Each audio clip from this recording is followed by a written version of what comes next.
Because in the prehistoric times, what was the nature of the study going on? Randomness. I was willing to study the action of a river because Greek scholars gave us delta. Therefore, the letter is written as triangle and the river deposit is called delta because we were given the name by them. So I'm just creating a random condition. Please listen to it. So I, as a scholar, Greek scholar, was willing to understand or assess what is the delta formation process of river. While learning that, I also came across that there is the periodic rise and fall in the sea water. And I also tried to explore and identify tides. In my process to get onto the deltaic region, I encountered a lake in between. So I also talked about lake in my observation. There was randomness in the contribution. These randomness of the contribution was very strongly being attempted to be corrected. It never got corrected at that time. That every study, every phenomena must be studied with four principles. What is its nature? What it is comprised of? Is it dynamic? Maximum things are dynamic. It doesn't remain static. And why are you studying it? What is your purpose? Let the study, the scientific study, not remain ad hoc. Let there be defined set of parameter on which you are understanding the things. So he was the first paradigm propounder. So like Plato, Aristotle was also ahead of his time. I think this is comfortable. Plato's all the three contribution makes him ahead of the time. Deductive reasoning was not followed that time.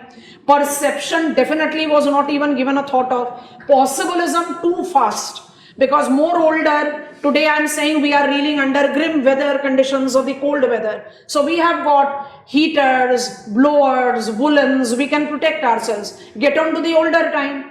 Nature, natural dictate is determining how I'll be surviving. Older the times, lesser the technological know-how, more the dictates. So we were by default determinists that time. And you are talking about man is capable of molding. So by default, his work seems to be quite ahead of the time. But same goes with Aristotle. That is the reason today we identify both of them to have provided the intellectual leads to the discipline. And what is meant by teleologist? I am believer. Anything that you cannot explain, upar wale ki marzi. Believer. Positivism marked the beginning of separating science from religion.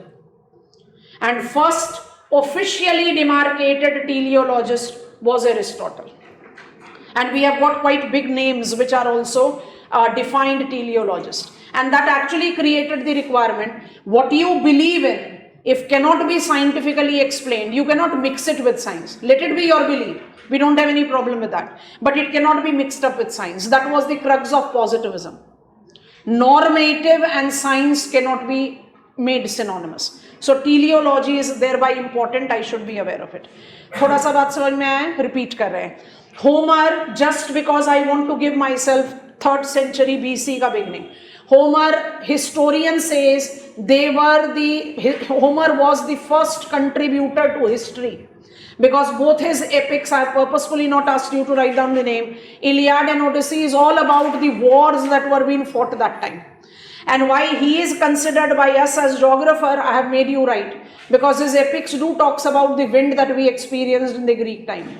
Thales and Anaximander is of no importance to us because we don't have cartography.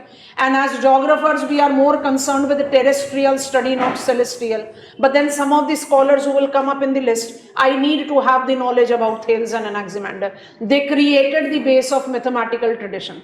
Hecataeus, Herodotus are important because they talked about levels of living, man-environment relation, first beginning of the study, which we have to learn in details. Both of them were of the belief that if we are living in favorable location, our levels of economic development will be higher. Favorable soil, favorable climate, favorable relief. And if we are living in unfavorable area, our levels of living will be poorer. So I see the glimpse of determinism. They both were determinists. Herodotus is important because we have to learn Kantian legacy. Kantian legacy was carried forward by Hettner, and Hettner's work was enriched by Hartshorne, and we have to take that as a regional synthesis. इसलिए Herodotus का एक बहुत important observation we have talked about, geography and history. History should be studied geographically. Oldest civilizations were at fertile lowlands. Geography should be studied historically. if I don't study that India was in stage 1 of demographic transition in the beginning of 20th century, it becomes very difficult for me to understand why India is in stage 3 today. Time helps me to understand space. So that was Herodotus. Then we have talked about the two very prominent scholars, intellectual lead provider. It is Plato, Aristotle. When I compare, I find Plato to be definitely much more ahead of the time, but then Aristotle also. Why? First paradigm propounder. Paradigm is doing away with ad hoc study, random. I was willing to go towards studying something and encounter something else in between, and I've started talking about that also. Let it not be there. Everything must be studied with a defined purpose, dynamism, nature, and of course its composition. I think this much is done. I'm having very limited number of scholars left out, but we cannot miss them up. Continue with your list. I want to maintain it on the same page. So what I do is I write it here. Sitting in lab, deducing something. It possibly happens this way. Their perception that in a particular, I'm sitting in lab and I'm presuming that we can have the possibility of enhancing cultivation by this means. I have presumed it that way. Then I am getting onto the real world and trying to apply whether it is working there or not. So from general to particular. In some area it will be valid, in some area it will not. My sequence is getting breached, but I want to write it on the same page so that when we get on to the revision task, it becomes easier. After the intellectual lead providers, that is Plato and Aristotle, we have got very big name, and the name is Eratosthenes. I can conclude at his name also. Eratosthenes, father of geography, identified ecumen world. You have used the term ecumen while learning population geography based on climate. Was correct in calculating circumference of the world, circumference of the earth. Mathematical tradition. And final pointer you can write down. Authored the text Geographica. Last two names with just a pointer of reference. I again changed the color. Hipparchus, very strong mathematical tradition follower. And final name is Posidonius, designated to be first oceanographer. Tidal mechanism was studied by. Mathematical tradition. I'll come to the repetition mode later. I just want you to take the note, and that is the reason I created this table as you were writing. I'm going very random now with the collective go. So please be cautious in picking up. Homer is now not required by us. We just mentioned him so that we can give ourselves, by 3rd century BC, the beginning is there. Please try to see the list. It is Thales, Anaximander, Eratosthenes, and Hipparchus. Mathematical tradition. Who is very important among these scholars? By default, Eratosthenes. Because Eratosthenes, Geographica, father of geography, have talked about ecumen world, habitability. Habitability term is credited to Aristotle, and ecumen term is credited to Eratosthenes. Both talked about favorable climate, favorable habitability. I see the glimpse of determinism in their work. Okay, then I talk about the scholars like Hecataeus, Herodotus. Why we have combined them in learning? They were talking about again deterministic idea with levels of living. Levels of living wherein favorable location will give you favorable economic edge. And thus your economic levels of growth will be better than the people who are living in unfavorable location. It's not about livable condition, it is about activities. That there is the difference. And when I talk about Plato and Aristotle, I am talking about the scholars who were by default quite ahead of their times. They actually created two major foundations to the eventually evolved geographical study. So the time I'll read possibilism, I'll ask you to recall, it was Plato. The time will begin with behavior study, perception was first given to us by Plato. So he was definitely ahead of the time. Deductive reasoning marked up its beginning in a very short time span during model theory building tradition and quantitative tradition. So beginning of it is seen with Plato. I think names are slightly comfortable. अब name का burden कम हो गया. Create out next block Roman contributor, only 2 scholars. A line of introduction. Greek Empire paved way to much larger and stronger Roman Empire. Scientific exploration and studies. Break the statement and write, involving the benefit work of Greek scholars. 2 principal contributors. Write down their names first. Strabo and Ptolemy. And now wait for a while. Strabo authored 17 volumes. And that is the reason we have created a line of the background. 17 volumes of geographical treatises. What was the reason that he could actually generate out that big informative list? He had the work of Greek scholars in the background. What is important is that Strabo's work essentially is the legacy of what we have learned with. Kindly attempt the names of the scholars. Levels of living I have written here. Names will become familiar as I repeat in the class and you also try to speak their name. Hecataeus, Herodotus. He was majorly following the legacy of Hecataeus and Herodotus. Talked about levels of living. Of course, he had one of the volume devoted to mathematical tradition, but majority of them. Levels of living. So he was carrying on the work of favorable natural conditions leads to favorable course of living. Almost what was established by Hecataeus and Herodotus. Difference. Greek scholars were aware of 2 continents. Europe and Asia. Roman scholars were aware of 3 continents. Europe, Asia and Libya. As soon as I say Libya, I automatically conclude they were not aware of all Africa. Fact is, they were not even aware of all Europe and Asia. But because the name Europe and Asia comes in, it seems like they were aware of continent. Largely, their knowledge about Africa was confined in along Nile Valley. Very restricted information towards Sahara Desert. Because desert by default was having inaccessibility. And river Nile was navigable. So it gave us the possibility to navigate. Well, with delta being recognized by the Greek scholars themselves.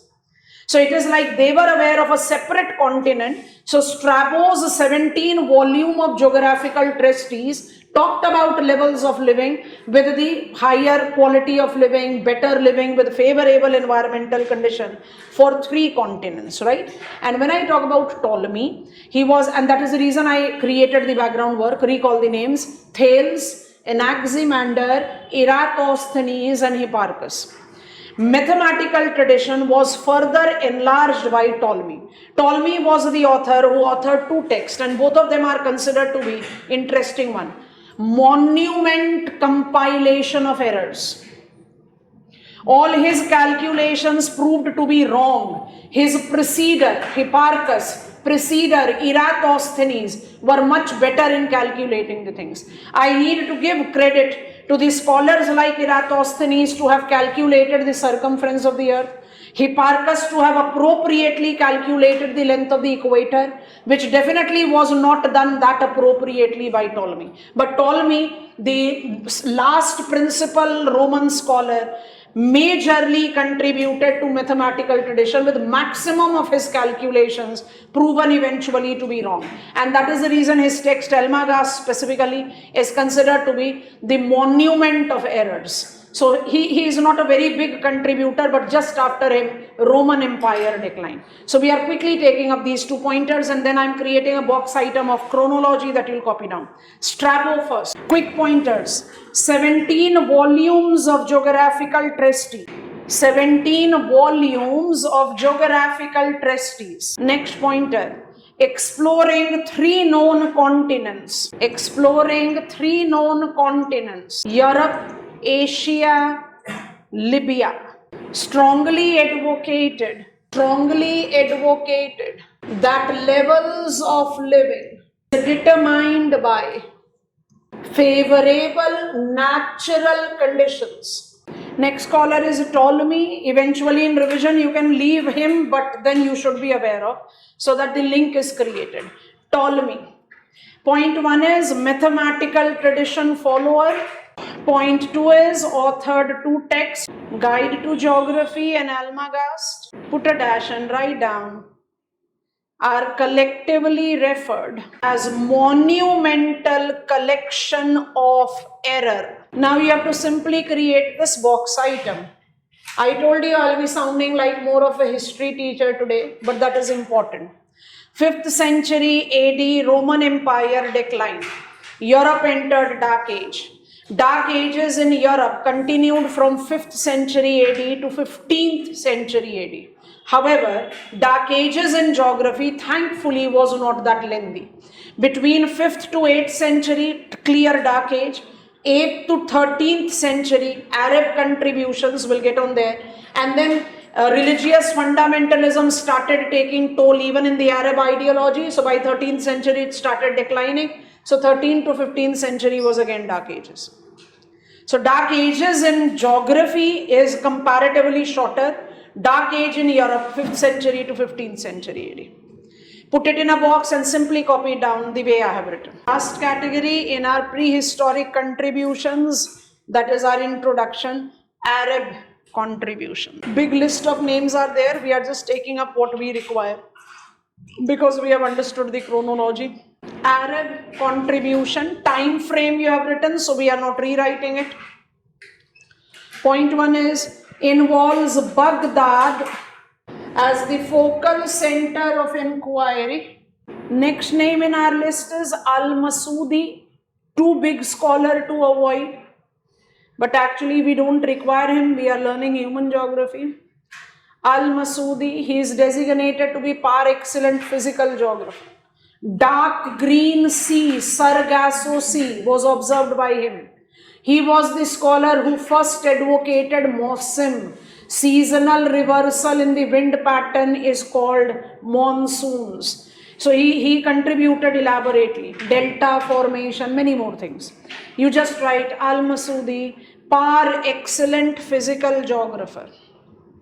And that says all. We don't want him because we are learning human geography. And now be cautious, pause down for a while.